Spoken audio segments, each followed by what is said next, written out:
जीवम जीवम दब्बम जणवरवत हेण जेडीदिठम देविंद विंद वंदम वंदे तम सौवदा शिरसा। द्रव्य संग्रह जी ग्रंथ और अपनी गाथा नंबर 8 पर अपनी चर्चा चल रही है। गुरुदेव श्री के प्रवचन के माध्यम से हम लोग स्वाध्याय कर रहे हैं और यहाँ वो अपनी चर्चा चल रही है पेज नंबर 75। जीव के अकर्ता स्वरूप को बताने के लिए यहाँ चर्चा चल रही है कि किन किन अपेक्षाओं से जीव को कर्ता कहा जाता है ना। अब अपने को यहाँ पर चर्चा करनी थी चैतन्य स्वभाव को भूला हुआ विकार कर्म की भावना वाला कर्ता पने की भावना करता है। मैं करता हूँ, यहाँ पे भी भावना में तीनों लगा लो। मैं करता हूँ ऐसा ज्ञान, ऐसा विश्वास और करने के विकल्प, है ना। ज्ञानी को ऐसी भावना नहीं होती। मैं तो त्रिकाल गायक हूँ, मैं क्षणिक विकार रूप होने वाला नहीं। देखो, परिणति में विकार है, इसकी स्वीकृति है, परंतु मैं विकारी होने वाला नहीं, है ना।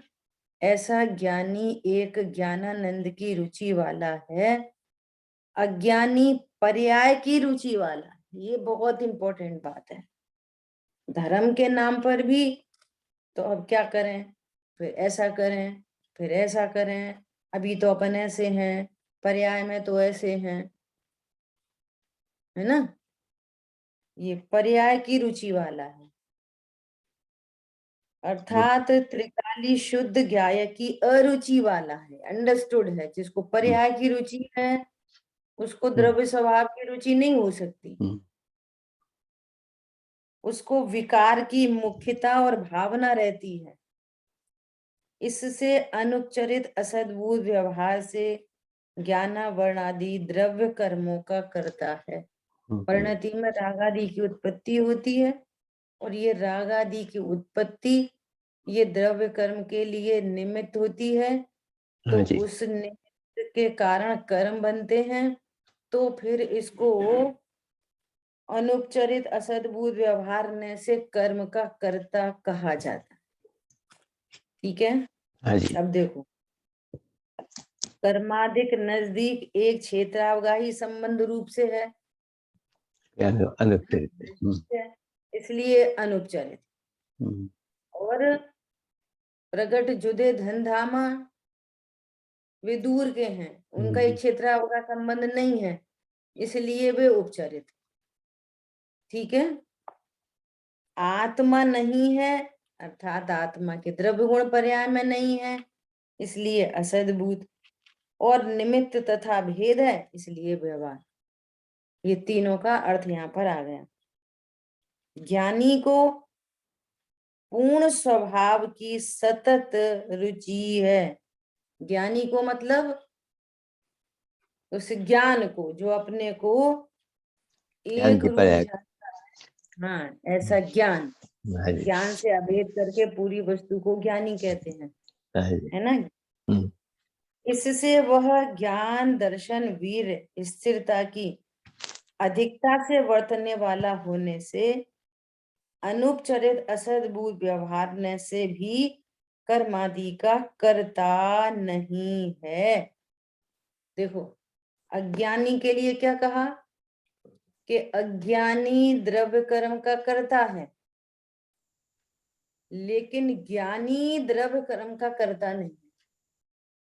देखो क्यों नहीं है, क्योंकि उसने अपने परिपूर्ण स्वरूप को जान लिया है। समझ में आ रही है बात। और परिपूर्ण स्वरूप को जानकर उसके तो राग आदि मिट रहे हैं। क्या बोला, ज्ञानी को राग आदि उत्पन्न नहीं हो रहे, ज्ञानी को तो राग आदि मिट रहे हैं, और राग आदि मिट रहे हैं इसलिए कर्म की निर्जरा हो रही है। जी तो कह रहे भैया ज्ञानी को भी तो राग आदि हो रहे हैं। अब वो ऐसे ही राग आदि हैं, जैसे पंखा स्विच ऑफ किया है तो उसको नया करंट नहीं मिल रहा। रुचि नहीं अब तो होती। ये पूर्व के करंट का कार्य है, तो वो चल नहीं रहा, रुक रहा है। हाँ जो जी ज्ञानी को जो शेष राग आदि हैं उनकी भी अल्प काल में अभाव होने वाला है और सर्व कर्मों की निर्जरा होने वाली है। ज्ञानी कर्म का बंधक नहीं है। समझ में आ रही है बात? बात समझ रही। युद्ध का मैदान हो कि विषयों का भोग हो, दोनों ही कंडीशन में वो तो पूर्वकृत कर्म के उदय का नाटक है। परंतु नया क्या है वहां पर? नया कि उस ज्ञानी के ज्ञान में भगवान आत्मा बसता है। समझ आ गई बात? उस ज्ञानी के ज्ञान में तो भगवान आत्मा बसता है, और भगवान आत्मा की भावना है, उसी की रुचि है। तो उसी की रुचि से तो वो निर्जरा निर्जरा निर्जरा निर्जरा चल रही है। आनंद आनंद आनंद चल रहा है, इसलिए उसको बंधन का कर्ता भी नहीं कह रहे। अब वो तो पूर्व का कर्म रिलीज हो रहा है, ये समझो। समझ आ गई बात? हाँ दीदी। क्या? ज्ञानी को अंतर्मुखी ज्ञान की ओर झुकाव है, वही मुख्य है, उसको तो वही मुख्य है। होता उपयोग जबी बाहर, एकाग्र भावना जगती है। जब भी उपयोग बाहर होता है तो एकाग्र भावना जगती है, बस। और अज्ञानी को बहिर्मुखी झुकाव है, वह इच्छा किया करता है कि मैं निमित्त तो हूं ना, मैं निमित्त हूं तो पर का कार्य होता है। इस प्रकार निमित्त कर्ता की भावना किए बिना वह नहीं रहता, हम्म। नहीं रहता। अरे देखो, वो तो हमने बोला कर्ता कि बुद्धि वो है हम ना उसको। टाइम पे पहुंच गए इसलिए वो बच गए। हम तो फटाफट गए तो उनको हॉस्पिटल लेके गए। अरे वो हम्म। तो अपने आयु कर्म से बचा। भाई साहब आपने क्या किया? अरे मैं निमित्त करता तो हूं ना। हम्म। बोलो मैं नहीं होता तो फिर कैसे बचते वो? बिल्कुल बिल्कुल। मेरे निमित्त के कारण तो आयु कर्म है उनका, उनके आयु कर्म के लिए मैं ही तो निमित्त हूँ। समझ में आ रही है बात? हाँ जी ऐसा। ये हमेशा सुनने में आता है। हाँ, हम्म। सब जगह लगाना। हम्म। अरे वो तो हमने बोला इसलिए तो आप गए, वो तो हमने बोला इसलिए तो रोटी बनी। सब में लगाना है, हमने बोला इसलिए धन कमाया, हाँ जी। सब में लगेगा ये वाली बात, है ना? तब क्या करें? मैं निमित्त हूं अर्थात मैं विभाव का करता हूँ, इसका ये अर्थ निकलता है। हम्म। इस प्रकार निमित्त कर्ता की भावना किए बिना वह नहीं रहता। क्यों नहीं रहता? क्योंकि अविकारी चैतन्य की रुचि नहीं है। हम्म। अविकारी चैतन्य की रुचि नहीं है। आज दोपहर में भी चर्चा आई थी। क्या चर्चा आई थी? उपदेश है कि जरा सी कोई हिंट मिले कि अरे वो आने वाले हैं, तो उसके साथ में कितने विकल्प हैं। अच्छा, कौन सी ट्रेन से, कैसे आएंगे, कितने लोग आ रहे हैं, किस काम से आ रहे हैं, तो कब तक रुकेंगे, तो कब चले जाएंगे, फिर लौटने की टिकट कितने बजे की है, सुबह की हम्म। है कि शाम की है, बोलो कितने प्रपंच। हाँ जी। इसका मतलब है कि तुम्हारे पास बुद्धि दिमाग तो है, तो उस दिमाग को, उस बुद्धि को कहाँ लगाना? द्रव्य गुण पर्याय में। हम्म। समझ आ रही बात? तत्व तब तो ज्ञान में। पता चले। हाँ, अरंद भगवान की चर्चा चल रही है, 3 दिन हो गए। बार बार पढ़ो तो बार बार फिर कुछ नया निकलता है। कैसी अद्भुत चर्चा है द्रव्य गुण पर्याय की। शब्द तो 3 ही है, लेकिन कितना अथाह है, अथाह। द्रव्य गुण पर्याय अलौकिक चर्चा है, अलौकिक।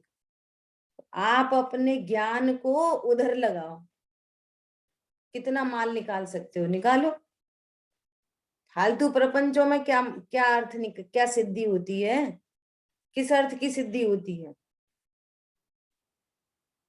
जग प्रपंच में नहीं पढ़ो। अति दुर्लभ अवसर आया है, निज हित का पुरुषार्थ करो। निज हित का पुरुषार्थ करो। अपना ही काम रह जाएगा और जगत का काम होएगा तो जगत में ही रुलोगे। एक आपका खुद का कार्य है जो आपके बिना नहीं होगा, बाकी पूरे विश्व का कार्य सबके बिना चलता है। मेरे बिना भी। हाँ, सबके बिना सबका चलता है, लेकिन अपना निज हित सिर्फ एकमात्र अपने से होगा। इसलिए निज हित का पुरुषार्थ करो। जिसको संयोग और विकार की रुचि है, देखो दिन भर वही संयोगों की रुचि, विकार की रुचि 24 घंटे, उसको ज्ञातापना भी नहीं रुचता ही नहीं है उसको। इसलिए मैं औदिक, वैक्रिक, आहारक शरीर तथा आहार आदि 6 पर्याप्ति योग्य परमाणु जो कि नाम कर्म कहे जाते हैं, उनका करता हूं, ऐसा ज्ञानी मानता है। इसलिए उसको व्यवहार से करता है कहा जाता। देखो अब उसको ऐसा कर्म बनता है, उसमें ऐसे ऐसे औदारिक, वैक्रियक आदि शरीरों की रचना होती है, तो कह रहे हैं कि भैया यही शरीर का करता है। समझ आ रही बात? देखो शरीर का कर्ता भी कैसे कहा जाता है, ऐसे कहा जाता है। तो उसी की रुचि है ना, जिसके श्रृंगारों में मेरा ये महंगा जीवन घुल जाता। तो फिर वही मिलता, देह की रुचि वाले को देह मिलती है। फिर ये मनुष्य देह तो कभी मिलती है, फिर पता नहीं कौन कौन सी देह मिलती है ना। आहारक शरीर की लब्धि वाले तो ज्ञानी ज्ञानी मुनि होते हैं, वे तो कभी उसके कर्तापने नहीं मानते। देखो पहले गुरुदेव श्री ने सबको एक साथ ले लिया, अब डिफरेंशिएशन कर रहे हैं। क्या कर रहे हैं कि ये आहारक शरीर वाले जो मुनिराज होते हैं, है ना, कभी उनको ये आहारक शरीर बनता है तो उनको शरीर की भावना नहीं होती, उनको कर्तापना नहीं होता, क्योंकि वो ज्ञानी है। अज्ञानी संयोग को देखकर इच्छा में रुकता या ठहरता है, इच्छा में रुकता है या ठहरता है। इच्छा की उत्पत्ति, आश्रव और इच्छा का बना रहना सो बंद। फिर ये इच्छा अच्छी और ये इच्छा बुरी, ऐसे राग द्वेष की उत्पत्ति होती है और फिर नवीन कर्म बनते हैं। तो फिर इसको कर्म का कर्ता कहा जाता है इस एंगल से। ज्ञानी संयोग और राग को जानता है, लेकिन उसका कर्ता नहीं होता। ज्ञानी उनको जानता तो है, उसके ज्ञान का विषय तो बनते हैं, परंतु उसका कर्ता नहीं होता। बाह्य स्थित घड़ा इत्यादि का कर्ता जीव को कहना वह उपचरित असद्भुत व्यवहार न से है। अभी अनुपचरित की बात हो गई, क्योंकि वो क्लोज है, निकट है। और जुदे धन धामा ये शरीर से भी भिन्न पर पदार्थ है। मैंने घड़ा बनाया, रोटी बनाई, इनका कर्तापना है ना। कुम्हार। रोटी, घर, वस्त्र आदि की पर्याय उनसे होती है, लेकिन उस समय स्त्री, कुमार अथवा जुलाहा को योग का कंपन और इच्छा, कर्ता कर्म अधिकार में बहुत आया है, योग हाँ और जी, उपयोग, है ना। योग हाँ जी, उपयोग निमित्त हैं, मैं तो निमित्त करता भी नहीं। क्या बोला? हाँ जी, जीव तत्व त्रिकाली ध्रुव भगवान आत्मा तो घटपट आदि का भी निमित्त करता भी नहीं। तो फिर उनका निमित्त करता कौन है? कि योग और उपयोग, योग उपयोग, और उपयोग मतलब इच्छा, वो हैं उसके निमित्त। मैं निमित्त नहीं हूं, ऐसा उसका निमित्त मानकर उसको उपचरित असद्भुत व्यवहार से कर्ता कहा जाता है, वस्तुतः वह कर्ता नहीं है। वस्तुतः कर्ता नहीं है घटपट आदि का, ठीक है। घटपट आदि दूर, घटपट आदि वस्तु क्षेत्र से दूरवर्ती हैं, इसलिए उपचरित, है ना। मेरे एक क्षेत्राव का संबंध नहीं है उनके साथ में, इसलिए उपचरित। बाहर है वह वस्तु आत्मा नहीं है, घटपट आत्मा नहीं है, असद्भुत है, मेरे द्रव्य गुण पर्याय की सीमा से बाहर है, इसलिए असद्भुत। और पर निमित्त का बताने वाला भेद का कथन है, इसलिए के व्यवहार बाहर। है। हाँ जी, इस प्रकार कर्ता का उपचार है। ये गाथा भगवान आत्मा को अकर्ता बताने की गाथा है। और कर्ता कैसे कैसे कहा जाता है, उसकी विवक्षाओं का यहाँ कथन है ना। अभी ऊपर कितना स्पष्ट लिखा है, असद्भुत व्यवहार न से कर्ता कहा जाता है, वस्तुतः कर्ता है नहीं, हाँ इसलिए तो जी, व्यवहार है, नहीं तो फिर निश्चय से ही कर्ता कहते। ठीक है, ऐसा क्या बोल रहे हैं? इस प्रकार कर्ता का उपचार है, व्यवहार से कर्ता कर्ता कहा, वहां यथार्थ में कर्ता नहीं है, ऐसा इसमें आ जाता है, समावेश हो जाता है। व्यवहार से कर्ता कहा, उसका अर्थ क्या है? ये व्यवहार से घी का घड़ा है, इसका अर्थ क्या है? घी का घी घड़ा का नहीं है। घड़ा है नहीं, कहा। घी के संयोग से कहा है, हाँ जी। फालतू में नहीं कहा। हम्म, ये भी एक गजब की बात है, हम्म, फालतू में नहीं कहा। जिस घड़े में पानी का संयोग है उसको घी का घड़ा नहीं कहते, हाँ जी, राइट संयोग का ज्ञान कराते हैं। ठीक है, हाँ जी, हाँ जी, लेकिन कार्य होता है तब उसमें कौन निमित्त है? उसका ज्ञान कराया जाता है।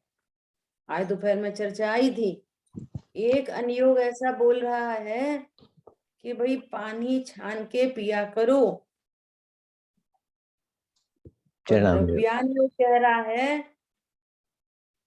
कि तुम अकर्ता अनाहारी स्वरूप हो। हम्म, तो आपको सामंजस्य बिठाना है, दोनों की शैली न्यारी न्यारी। इसका अर्थ ये नहीं है एक अनियोग तुमको कर्ता सिद्ध करता है और दूसरा अनियोग अकर्ता सिद्ध करता है। एक अनियोग ये कहता है कि तुम खा पी सकते हो, दूसरा अनियोग कहता है कि तुम अनाहारी हो। समझ में आ रही है? हाँ दोनों जी, अनियोगों में विरोध नहीं है।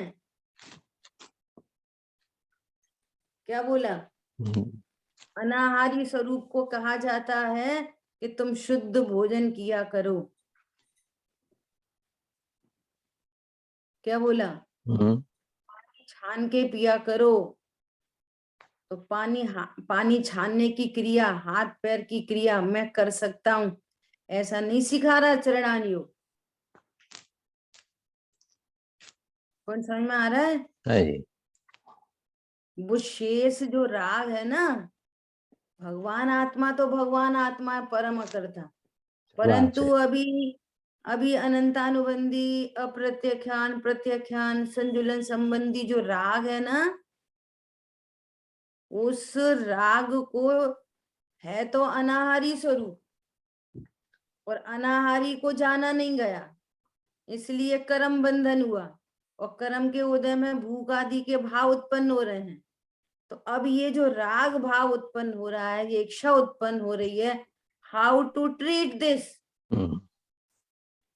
कम से कम ये हिंसा हो। इच्छा, हाँ, ये पर्पज है चरणान योग का। ये नहीं है कि तुम खा सकते हो पी सकते हो, ये सिखा रहा है।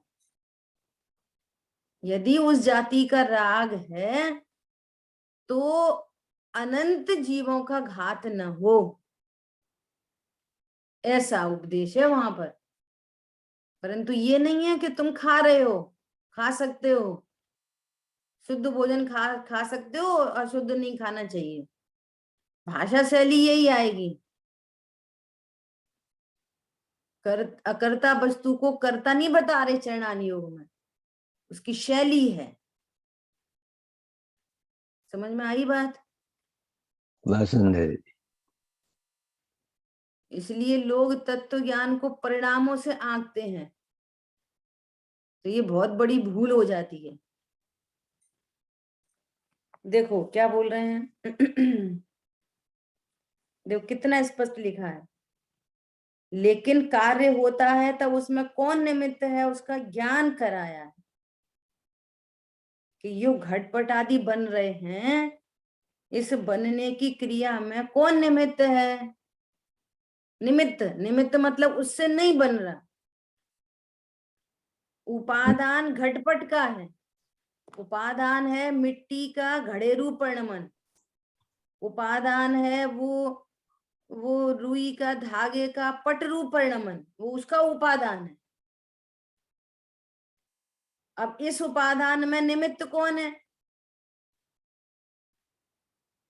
तो डायरेक्ट बोल दो जीव। जीव, जीव तो अभेद विवक्षा से कह रहे हैं जीव। अब जीव में भेद विवक्षा से देखो, वो पर्टिकुलर पॉइंट देखो कि इसमें कौन निमित्त बन रहा है। तो त्रिकाली ध्रुव तो सदा एक रूप रहता है, वहां तो इच्छा ही नहीं उत्पन्न होती। तो भगवान आत्मा नहीं, वहां परिणति में भाव उत्पन्न हुआ है।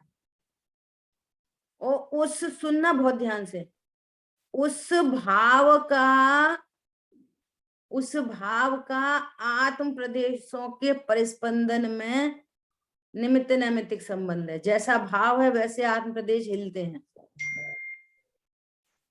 समझ आई बात? इसीलिए योग कहा। आत्म प्रदेशों का हिलना शरीर के हिलने डुलने में निमित्त है। समझ में आ रही है बात? हाँ जी। ऐसा तो शरीर हिला डुला तो स्थूल रूप से सीधे सीधे दिखाई देता है कि ये कुम्हार घड़ा बना रहा है, असमान जाति द्रव्य पर है। वहां फंक्शन कितने हो रहे हैं, कितने फंक्शन है? टोडरमल जी ने लिखा है, जब स्वयं को बोलने की इच्छा होती है, बोलने की इच्छा हुई, त्रिकाली ध्रुव भगवान आत्मा, भगवान आत्मा, बोलने का भाव उत्पन्न हुआ। अब जैसे बोलने का भाव उत्पन्न हुआ वैसे आत्म प्रदेशों का परिस्पंदन हुआ, तो ये योग उपयोग हो गया। और जैसे आत्म प्रदेश हिल रहे हैं ना, वैसे होठ दंत तालु हिल रहे हैं, है ना? और जैसे ये हिल रहे हैं वैसे यहाँ पे साउंड, भाषा वर्गणा परिणमित हो रही है। तो भैया बोलने का कर्ता कौन? तो बोलने का उपादान कर्ता भाषा वर्गणा। उसमें निमित्त कौन है? कि ये महास्कंदों का हिलना। इसका निमित्त कौन है? कि आद प्रदेशों का परिस्पंदन। उसमें भी निमित्त कौन है? कि जीव को बोलने का भाव। और भगवान आत्मा कौन है? कि परम कर्ता। समझ में आ रही है? इतनी डायग्नोसिस चाहिए। बात सुंदर। तो ये पूरी बात लिखी है, देखो यहाँ पर मोक्षा प्रकाशक जी में। मैं मिस कर रही हूँ थोड़ा सा, तीसरा अधिकार है, चौथा अधिकार है। दीदी, हाँ जी। ये अरिहंत भगवान के जो मूवमेंट है उसमें फिर कौन से उनके भाव रहते हैं जाने के, मूव होने के? हाँ, बहुत अच्छा प्रश्न है, बहुत बढ़िया प्रश्न है। इससे अनंत भगवान का जो मूवमेंट है ना, अनंत भगवान की जो दिव्य ध्वनि है, वो इस बात को सिद्ध कर रही है कि बोलने का भाव निमित्त करता है, उपादान करता नहीं। इसका अर्थ ये है कि बोलने की इच्छा से भाषा वर्गणा नहीं परिणमती, वो निमित्त करता है, इसका यही अर्थ निकल रहा। देखो हम समझ रहे हैं इच्छा से शब्द बोले गए, और वहां तो इच्छा ही नहीं है, और फिर भी दिव्य ध्वनि खिल रही है। वहां तो इच्छा ही नहीं है तो भी गमनादि हो रहे हैं। इसका अर्थ क्या निकला कि शरीर के गमनादि, उसकी उपादान योग्यता। अब उसमें निमित्त कौन, उसमें कौन निमित्त है? उसमें काल द्रव्य निमित्त है। यहाँ पर भी काल द्रव्य निमित्त है, और यहाँ पर अन्य भी निमित्त है। निमित्त तो अनेकों हो सकते हैं, एक कार्य के होने में अनेक निमित्त हो सकते हैं। तो निमित्त मतलब कि जिनकी उपस्थिति है जिससे कार्य नहीं हो रहा। यहाँ जो बोलने का भाव है वो निमित्त उपस्थित है, बस कार्य नहीं हो रहा उससे, और वो साक्षात से अरंत भगवान में दिखाई दे रहा है। वहां कोई और अन्य निमित्त उपस्थित है। देखो हमारे को जो ज्ञान हो रहा है उसमें ज्ञानावणी कर्म का क्षयोपशम निमित्त है, और वहां पे तो लोकालोक झलक रहा है, और उनको तो कर्म का उदय कोई है ही नहीं। वहां तो सर्व कर्मों का क्षय हो गया, वहां तो छाई भाव प्रकट हुआ, फिर वहां पर लोकालोक कैसे जानने में आ रहा है? आ रही बात समझ में? हाँ दीदी। बोलो कैसे लोकालोक का ज्ञान हो रहा है? ज्ञान तो क्षयोपशम से होता है। तो दीदी देवी ध्वनि में कहते हैं कि श्रोताओं के पुण्य का उदय निमित्त, ऐसा हाँ कहते हैं। इसलिए कहते हैं निमित्त तो अनेक प्रकार से कहे जा सकते हैं। निमित्त तो, और निमित्त का अर्थ है कि उसकी उपस्थिति है, ऐसा जानो। देखो मैंने अभी खोला तो सीधे सीधे वही पेज खुल गया जिसको कहना था। पेज नंबर 86 है, मिथ्या दर्शन की प्रवृत्ति, अधिकार नंबर 4, जीव अजीव तत्व संबंधी अयथार्थ श्रद्धान के अंदर में ये चर्चा चल रही है। क्या कह रहे हैं कि यहाँ पर 4 चीजें एक साथ हैं, जीव अजीव आश्रय बंध, बिल्कुल स्पष्ट ऐसा लिखा है। और क्या लिखा है, मैं 3rd 4th पैरा पढ़ती हूँ थोड़ा सा। तथा जीव और शरीर के निमित्त नैमित्तिक संबंध है, इसलिए जो क्रिया होती है उसे अपनी मानता है। मैं बोला, मैं चला, मैं उठा, मैं बैठा, है ना? अब वहां है क्या क्या चीज एग्जैक्टली? अपना तो ज्ञान दर्शन स्वभाव है। यहाँ पर जो गमनादि की क्रिया जो कुछ भी हो रही हैं उसमें क्या क्या चीजें हैं कि ज्ञान दर्शन स्वभाव अपना है, उसकी प्रवृत्ति तो निमित्त मात्र शरीर के अंग रूप स्पर्शन द्रव्य इंद्रियां आदि हैं, और उन्हें एक मानकर ऐसा मानता है कि मैंने हाथ से स्पर्श किया, जिह्वा इंद्री से चखा, नासिका से सूंघा, ज्ञान दर्शन तो मेरा है, बाह्य इंद्रियां निमित्त हैं। और देखो नीचे क्या लिखा है, अपने को बोलने की इच्छा होती है तब अपने प्रदेशों को जिस प्रकार बोलना बने उस प्रकार हिलाता, तब एक क्षेत्रावगा संबंध के कारण शरीर के अंग भी हिलते हैं। आपने दूध में चीनी डाली और चीनी को आप घुलाना चाहते हो तो चीनी को हिला रहे हैं, तो एक क्षेत्रावगा संबंध दूध का है, तो चीनी हिलाना चाहते तो दूध भी हिलता है। समझ में आ रही है बात? और दूध के साथ में पानी है, पानी भी हिल रहा है, सब हिल रहे हैं, एक क्षेत्रावगा संबंध है ना, इसलिए। इसी प्रकार क्या लिखा है, अपने को गमनादि क्रिया की या वस्तु ग्रहण की इच्छा होती है।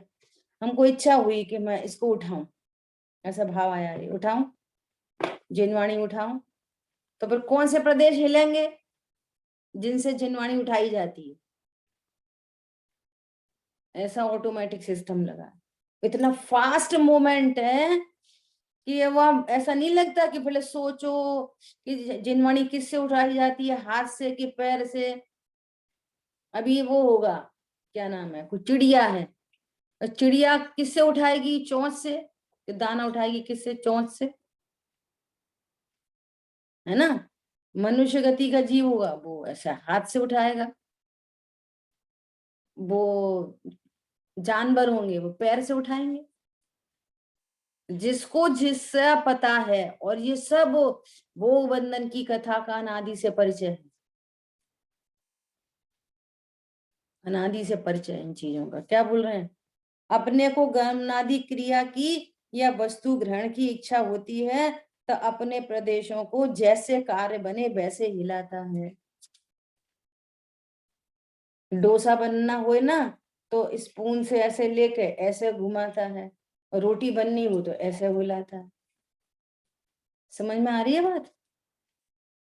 ऐसे पर आत्मा के प्रदेश हिलते हैं, और चूंकि प्रदेशों का शरीर का एक क्षेत्राव का संबंध है तो उसी अकॉर्डिंगली शरीर हिलता है।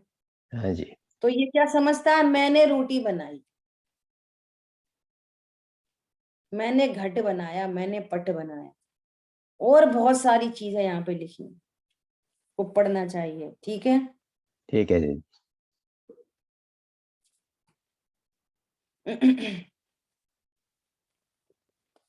देखो अभी अपनी क्या बात चल रही थी यहाँ पे? क्या क्या विषय चल रहा था? उसका ज्ञान। हाँ, तब उसमें निमित्त कौन है उसका ज्ञान कराया है, परंतु उस निमित्त का ज्ञान किया कब कहा जाता है? बहुत इंपॉर्टेंट बात है। इस निमित्त का ज्ञान हुआ कब कहा जाता है? जब उपादान का पता चले तब। ये घड़ा मिट्टी से बना है, मिट्टी की उपादान योग्यता है, इससे बना है, और इसमें मेरा योग उपयोग निमित्त है, इक्वल टू मैं अकर्ता हूं। और समझ आ कार्य गई भी, बात? कार्य हुआ तब कहा जाता है, कार्य भी होना चाहिए। इक्वल टू मैं आप निमित्त भी बोल रहे हो और कर्ता भी समझ रहे। ये बड़ी झंझट है, लोग बहुत आसानी से बोलते हैं निमित्त। आदत पड़ गई है ना ये भाषा बोलने की।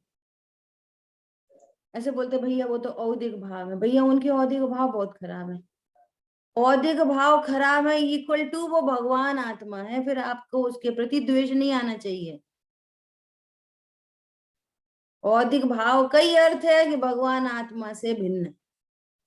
औदिक भाव भी देख बोल रहे हो और अभेद करके भी देख रहे हो, और जीव को औदिक भाव वाला जान रहे हो, तो आपके कथनी सत्य कहाँ हुई? समझ में आ रही है? बहुत महत्वपूर्ण बात है ये। समझ में आया नहीं आया? जी दीदी बराबर, बहुत बिल्कुल। सूक्ष्म। हाँ। देखो क्या कह रहे हैं यहाँ पे, परंतु उस निमित्त का ज्ञान किया कब कहा जाता है? कि चैतन्य स्वभाव का मुख्यपना मुख्यता हो, उसको निमित्त का यथार्थ ज्ञान होता है। मैं अकर्ता ज्ञायक हूं, ऐसे निर्णय अनुभव करने वाला बोले कि मैं निमित्त करता हूं, तो उसकी कथनी सही है, क्योंकि उसको परमार्थ का ज्ञान है, उसको मालूम है कि कार्य उपादान से होता है। भगवान की दिव्य ध्वनि जीव की इच्छा के बिना खिलती है, और यहाँ पर अपनी भी ध्वनि इच्छा के बिना ही होती है। समझ में आ रही है बात? बोल कितनी बार ऐसा होता है, बहुत बोलने की इच्छा थी बोल ही नहीं पाए। इच्छा से कहाँ बोलते हैं, और बिल्कुल बोलने का मन नहीं था बिल्कुल, और फिर भी पता नहीं कैसे बोलने में आ गया। ऐसी घटनाएं घटित होती हैं लगभग रोज, परंतु समस्या क्या है कि ये विचार नहीं करता, और विचार करके विचार भी हो जाए तो छोड़ देता है, विचार करके एक डिसीजन पे नहीं पहुंचता। हैंस प्रूव्ड, इच्छा के बिना ही शब्द होते हैं, हैंस प्रूव्ड। और लॉक, अनंत काल के लिए लॉक। कितने काल के लिए? अनंत काल के लिए लॉक हो गई बात। सदा के लिए भी। हाँ, ज्ञान आपको रूप भय फिर अचल रहा है, अनंत काल के लिए लॉक।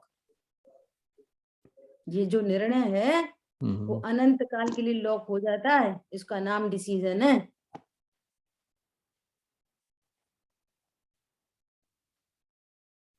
करणान योग में कैसी कैसी अजब गजब की चर्चाएं हैं, कैसा तो हम स्थूल रूप से कैसा तो सुनते समझते हैं, और फिर उसके अंतरंग में कितनी कितनी बातें हैं विशेष। औपशमिक सम्यक दर्शन द्रव्यान योग वाले पता नहीं कितनी बार करा रहे हैं किसी को भी। सम्यक दर्शन हो गया, फिर छूट गया, फिर हो गया। होता है ना ऐसा कि हाँ भैया सम्यक दर्शन हो जाता है, छूट जाता है, फिर हो जाता है। हाँ जी। लेकिन फिर कौन सा सम्यक दर्शन होता है? फिर छायोपशमिक सम्यक दर्शन होता है, औपशमिक नहीं होता। औपशमिक सम्यक दर्शन दूसरी बार पल्ले के असंख्यात समय बाद होता है। एक बार औपशमिक सम्यक दर्शन होगा तो दूसरे औपशमिक सम्यक दर्शन के लिए बहुत काल चाहिए। क्यों चाहिए? क्यों चाहिए? इसलिए चाहिए कि वो जो मिथ्यात्व के 3 टुकड़े हुए थे ना, अब वे वापस 3 टुकड़े जुड़ जाएं, और उनको जुड़ने के लिए पल्ले का असंख्यातवां भाग चाहिए, इतना काल चाहिए, तब भी जुड़ते हैं। तब किसी जीव को वापस से औपशमिक सम्यक दर्शन हो, जिसको प्रथमोपशम कहा जाता है। और यदि 3 सत्ता पड़ी हैं और मिथ्यात्व में आ गया और फिर उसको द्वारा सम्यक दर्शन हुआ, चाहे कितने समय के बाद हुआ, 1 साल बाद हुआ, 1 महीने बाद हुआ, 10 दिन के बाद हुआ, जब भी हुआ, तो उसको छायोपशमिक सम्यक दर्शन होगा। समझ में आ रही है बात? जी दीदी। ऐसी कहानी है। और कर्म भूमि के जीवों की उतनी आयु नहीं होती। ये भोग भूमि के जीवों की जो पल्यों की जो आयु है, तो वहां हो सकता है। नरक गति में, स्वर्ग में जो सागरों की आयु है, वहां हो सकता है किसी को छूट जाए, फिर इतना काल बीते, तब तक तो वो नरक में ही पड़ा है। स्वर्ग वाले स्वर्ग में ही है अभी, वहां हो सकता है औपशमिक सम्यक दर्शन द्वारा। मतलब सूक्ष्मता जब जब करणान योग पढ़ा जाता है तब पता चलती है। अपन तो ऐसे बोल देते हैं, ऐसी औपशमिक सम्यक दर्शन होगा, फिर सम्यक दर्शन हो गया। वो औपशमिक नहीं होता द्वारा से, उसके लिए तीनों प्रकृति जुड़नी चाहिए, तब उपशम होता है, नहीं तो क्षय उपशम होता है। दीदी दोबारा जरा समझाना, वो जो क्षापशमिक सम्यक्त्व का आपने बोला ना, जो 3 प्रकृति मौजूद है। औपशमिक सम्यक दर्शन प्रथमोपशम सम्यक का अर्थ है कि दर्शन मोहिनी की एक सत्ता वाला जीव को सम्यक दर्शन होता है, उसको औपशमिक सम्यक दर्शन कहते हैं। ये हाँ समझ जी। लो उसका मतलब। हाँ अब जब औपशमिक सम्यक दर्शन होता है तो मिथ्यात्व के 3 टुकड़े होते हैं, मिथ्यात्व, सम्यक मिथ्यात्व, सम्यक प्रकृति। अब जिसको 3 प्रकृति पड़ी है सत्ता में, हाँ और मिथ्या दृष्टि हो गया और 3 प्रकृति पड़ी हैं, तो वो 3 प्रकृति वाले को उपशम नहीं होएगा, 3 प्रकृति वाले को क्षयोपशम सम्यक दर्शन हो जाए, उससे कोई फर्क नहीं पड़ रहा। लेकिन क्या विधि है, सर्वज्ञ भगवान ने कितनी सूक्ष्म चीजों का ज्ञान कराया है, उसकी बात चल रही है ना। तो यदि उसको दूसरी बार सम्यक दर्शन हो रहा है तो दूसरी बार फिर छायोपशमिक सम्यक दर्शन होगा। पहली बार किसी जीव को होता है तो औपशमिक सम्यक दर्शन ही होता है, बराबर। फिर वो कन्वर्ट हो जाए क्षयोपशम में, फिर वो छायोपशमिक भाव भी कन्वर्ट हो जाए छायक में। ऐसे अदलता बदलता है। परंतु आप ये सोचो कि औपशमिक छूट गया और फिर से औपशमिक हो गया, तो द्वारा से औपशमिक होने के लिए, प्रथमोपशम द्वारा होने के लिए वो तीन प्रकृति की सत्ता नहीं होनी चाहिए, एक ही प्रकृति होनी चाहिए, उसको औपशमिक होता है। मतलब क्षाक्षमिक सम्यक तो है तो तीन प्रकृति मौजूद है वाला तो जीव है, हाँ तीन प्रकृति वाला जीव ओके होता है, उसको ओ- क्षाक्षमिक होता है। हाँ तो फिर है से ना? अगर वो मिथ्यात्व अगर मिथ्यात्वी हो गया तो फिर से अगेन ही विल बिकम क्षाक्षमिक। हाँ, फिर से ले सकता है छह ऑप्शन, हाँ ओके ओके अनेकों बार ले सकता है छह ऑप्शन। ओके। और दीदी तो शादी मिथ्या दृष्टि को भी सार्वक्षमिक होता है ना? ये वेरी गुड। हाँ, शादी मिथ्या दृष्टि को क्षाक्षमिक सम्यक दर्शन होता है, और अनादि मिथ्या दृष्टि को औपशमिक होता है, परंतु वापस बहुत काल के बाद, जब भले वो भी शादी है अभी, लेकिन उतना काल बीतने के बाद द्वारा प्रथमोपशम होएगा उसको। बिल्कुल। ऐसी बात है। आज आज एक बात और बहुत बढ़िया बात ख्याल में आई, मतलब ख्याल में क्या आई, दीदी की स्वाध्याय में सुना कि जैसे सासादन गुणस्थान में आया है ना, तो सासादन में क्या हुआ, अनंतानुबंधी चतुष्क में से किसी एक का उदय आ गया, या क्रोध का, या मान का, या माया का, या लोभ का, है ना, चार है ना, चार में से किसी एक का उदय आया और बाकी तीन का उदय नहीं है। सुनना ध्यान से, बहुत गंभीर बात है, मुझे तो बहुत ही बढ़िया बात लगी ये। क्या बढ़िया बात लगी कि जैसे अभी अनंतानुबंधी जाति के क्रोध मान माया लोभ चारों विद्यमान है, चारों विद्यमान है, मतलब चारों कषाय हैं अभी, और सासाधन गुण स्थान में चार में से किसी एक का उदय है। समझ में आ रही है बात? और तीन का अनुदय है, तो वहां कितनी अधिक विशुद्धि है, सिर्फ एक का ही उदय है ना, बाकी तीन का तो उदय नहीं है ना।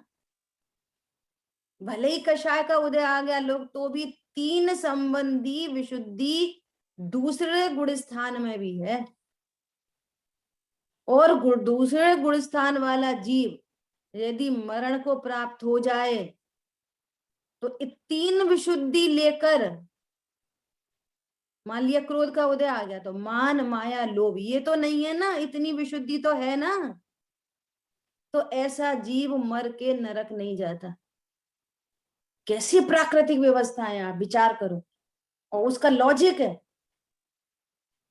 कैसी प्राकृतिक व्यवस्था है, दूसरे गुणस्थान वाला जीव नरक में नहीं जाता। क्यों नहीं जाता? उसको विशुद्धि है अभी तीन तीन संबंधी। पॉइंट पकड़ में आ रहा है आपको? हाँ जी दीदी। जैसा उदय होगा तो वो देवगति में जा सकता है दूसरे गुणस्थान वाला, नहीं तो मनुष्य गति में जा सकता है, और नहीं तो त्रियंच में जा सकता है, लेकिन नरक में नहीं जाएगा। तो दीदी वहाँ समय तो 6 आवली का ही है, 6 आवली से भी एक कम, ऐसे 6 आवली तो हाईएस्ट है। हाँ तो फिर कैसे वो एक समय भी नहीं हुआ? हाँ, उतनी देर में इतने खेल होते हैं, यही तो कह रहे हैं। आवली का खेल है। हाँ, आवली आवली का भी नहीं, एक एक समय समय का खेल है। अपन ने नहीं, पहले एक चर्चा समय की थी ना, संख्यात आवली है ना, करोड़ों आवली है। पहले चर्चा की थी ना, विग्रह गति का काल 2 समय 3 समय, 1 समय 2 समय 3 समय, 3 समय में कषाय समुद्घात वेदना समुद्घात होके और वापस आ गया, और दूसरी जहां पे पैदा होना वहां पर उस स्थान पर पहुंच गया। समय समय का खेल है, एक एक समय 2 समय 3। ये साधन वाला है, उसमें तो एक समय भी नहीं है ना, 6 आवली से भी कम है, तो फिर एक समय की भी वहां बात नहीं लेना है, खाली आवली आवली में ही जीव की आयु का बंद हो जाता है क्या? भगवान एक आवली में आवली असंख्यात समय होते हैं प्रभु। अच्छा। एक आवली में, हाँ, समय सबसे स्मॉलेस्ट यूनिट ऑफ टाइम, समय